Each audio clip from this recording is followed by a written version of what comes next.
नमस्कार दोस्तों, मेरा नाम है अभिषेक और स्वागत है आप सभी का editorial with Abhishek YouTube channel में। दोस्तों आज हम 16 सितंबर की कर्स ऑफ गोवा नाम की एडिटोरियल की कंप्लीट एनालिसिस करेंगे। इससे रिलेटेड सभी हार्ड वोकैबलरीज़ को कवर करूंगा और इनसे रिलेटेड जितनी भी डीप से डीप मीनिंग हो सकती है मैं आपको पूरी अच्छी तरीके से समझाने की कोशिश करूँगा। तो बिना देर करिए चलिए शुरू करते हैं। तो दोस्तों इस एडिटोरियल का नाम है कर्स ऑफ गोवा। ठीक है, कर्स मतलब क्या होता है दोस्तों? कर्स मतलब होता है अभिशाप। मतलब जो गोवा का अभिशाप है वो इस एडिटोरियल का टाइटल है। ठीक है, उसके अंदर क्या लिखा है? Mass defections undermine the electoral mandate. अब दोस्तों मास मतलब आप जानते हैं, मास मतलब होता है कोई चीज़ अब झुंड में होती है। डिफेक्शंस मतलब क्या होता है? दल बदल। जैसा कि आप आजकल रोज़ न्यूज़ में सुनते होंगे कि हर दिन कांग्रेस के किसी एमएलए ने छोड़ के बीजेपी में चले गए, या फिर बिहार में दल बदल हो गया, या फिर पंजाब में दल बदल हो गया। तो वही हो रहा है कि जो मास डिफेक्शंस हो रहे हैं, जो बहुत लार्ज नंबर में जो दल बदल हो रहे हैं, वो जनता के आदेश को अंडरमाइन कर रहे हैं। इलेक्टोरल मैंडेट क्या होता है? जन आदेश को हम लोग इलेक्टोरल मैंडेट कहते हैं। तो मास डिफेक्शंस जो है वो जन आदेश को अंडरमाइन कर रहे हैं, उसको ध्यान नहीं रख रहे हैं। ठीक है, अब उसके अंदर जाते हैं दोस्तों। तो क्या लिखा है? 8 ऑफ द कांग्रेस 11 एमएलएज, मतलब कि कांग्रेस के 11 एमएलएज में से 8 एमएलएज जो थे उन्होंने मर्ज कर लिया है रूलिंग बीजेपी से। ठीक है, have merge with ruling BJP in the last iteration of a Goa कर्स।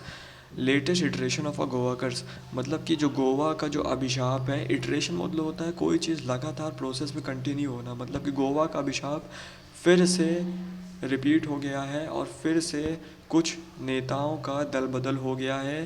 कांग्रेस के 11 एमएलएज में से 8 एमएलएज जो हैं अपने कांग्रेस को छोड़ के रूलिंग बीजेपी की तरफ चले गए हैं। और इस समय जानते हैं वैसे भी कि बीजेपी गवर्नमेंट जो है वो गोवा में है। प्रमोद सावंत जी जो हैं वो भी इस समय गोवा के चीफ मिनिस्टर हैं। ठीक है, तो उसके आगे क्या लिखा है दोस्तों? The state has gained a particular notoriety for its politicians brazenly switching sides in utter disregard for the people verdict। तो state has gained a particular नोटोरिटी।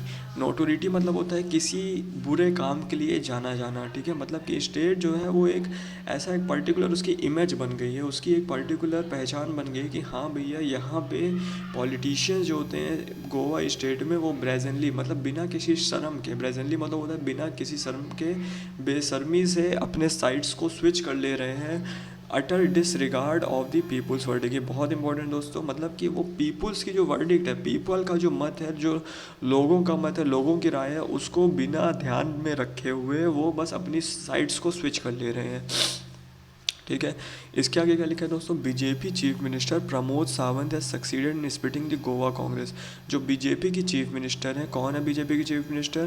Pramod Sawant. जैसा कि मैंने आपको बताया वो सक्सीड हो गए हैं गोवा कांग्रेस को स्प्लिट करने में 3 साल में 2 बार।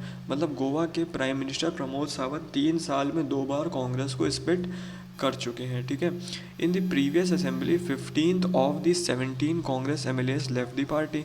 दोस्तों हुआ क्या था कि जो प्रीवियस असेंबली थी उसमें कांग्रेस पार्टी के 17 एमएलएज में से 15 एमएलएज ने पार्टी ही छोड़ दी थी। ठीक है, कितने में?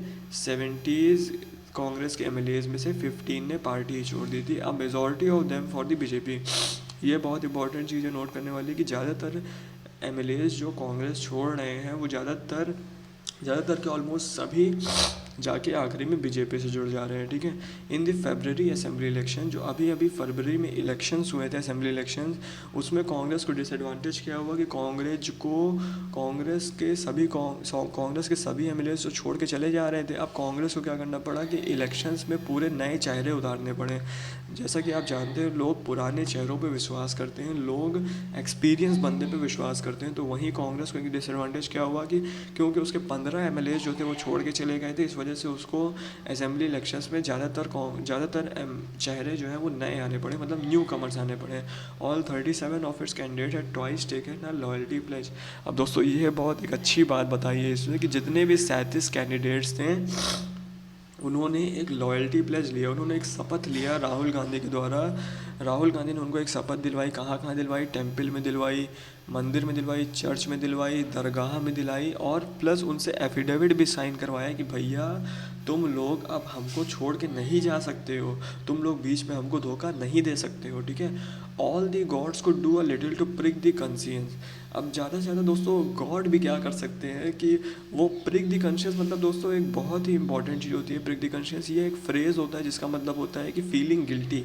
मतलब गॉड्स भी ज़्यादा से ज़्यादा क्या कर सकते, भगवान भी ज़्यादा से क्या कर सकते हैं, अगर ये एमएलए अगर बेट्रे करते हैं, मतलब कि अगर ये एमएलए धोखा देते हैं कांग्रेस को, तो ज़्यादा से ज़्यादा गॉड उनमें एक गिल्ट की फीलिंग ले आएंगे। प्रिक द कॉन्शियस मतलब होता है गिल्टी फील करना, ठीक है।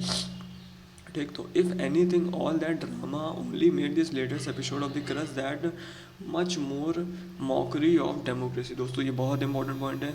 कुछ भी हो, कोई भी दल बदल हो, कैसा भी खेल खेला हो, लेकिन ये सभी चीज़ हमारे डेमोक्रेसी की एक तरीके से उपहास बना के रख दिया इन्होंने। मॉकरी मतलब होता है उपहास, एक हमारा एक मॉकरी बना के रख दिया है। It is not that Goa is the only place where this happens. और ये भी बात नहीं है कि केवल गोवा को ही अभिशाप मिला है, केवल गोवा ही एक ऐसी जगह है जहाँ पे ये दल बदल वगैरह खेला हो रहा है। In Bihar the recent alignment with JDU, Bihar में जैसा कि अभी आपने दोस्तों न्यूज़ में सुना होगा कि जो जेडीयू है, जो जनता दल यूनाइटेड है, उसने भारतीय जनता पार्टी को रिप्लेस करके राष्ट्रीय जनता दल को अपना पार्टनर बना लिया है, ठीक है। तो Bihar was a rare instance of the BJP being at receiving ends of an own strategy.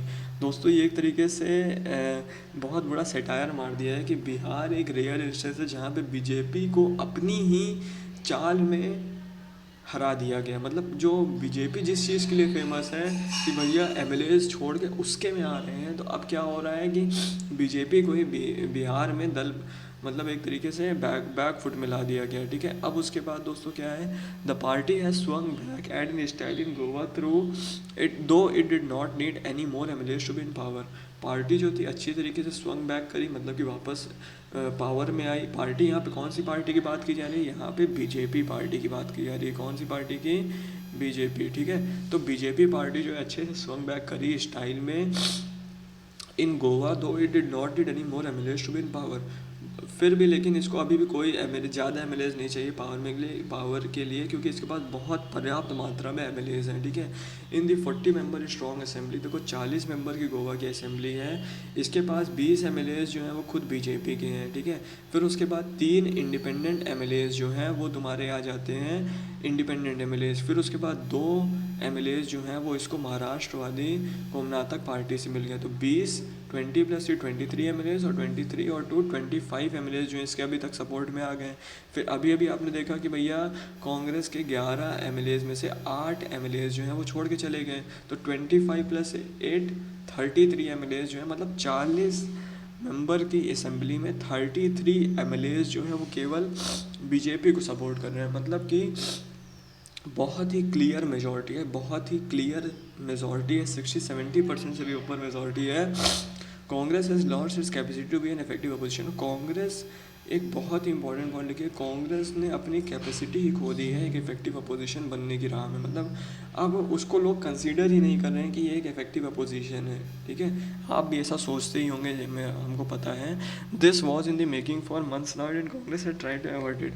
अब ऐसा तो है नहीं कि भैया कांग्रेस को इसके बारे में पता नहीं था, कांग्रेस को भी पता था कि इसके कुछ नेता दल बदल करने की कोशिश कर सकते हैं, और कांग्रेस ने भी ट्राई किया कि इसको किसी तरह रोका जा सके। As soon as it got wind of the move, जैसे ही कांग्रेस को इस मूव के बारे में पता चला, कांग्रेस ने माइकल लोबो, दोस्तों बहुत ही इंपॉर्टेंट नेम है, माइकल लोबो को जो कि अपोजिशन के लीडर थे, मतलब कांग्रेस के असेंबली में लीडर थे, और दिगंबर कामत मतलब इन दोनों चेहरे को अपने रिस्पेक्टिव पोजीशन से कांग्रेस ने बहिष्कार कर दिया, निकाल दिया, ठीक है।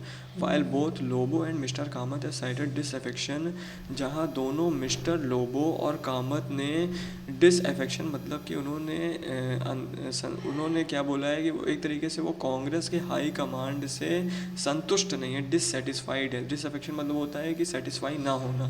The true reasons are all true transparent, लेकिन आपको पता है दोस्तों कि जो असली रीज़न है वो ट्रांसपेरेंट है, असली रीज़न किसी से छुपा नहीं है वो किस लिए दल बदल कर रहे हैं, ठीक है। Despite serving as a Congress CM, यहाँ पे दोस्तों बहुत इंपॉर्टेंट बात है कि कांग्रेस सीएम मतलब कि जो मिस्टर कामत है, ये बहुत इंपॉर्टेंट फिगर है क्योंकि मिस्टर कामत जो है वो कांग्रेस की तरफ से सीएम रह चुके हैं।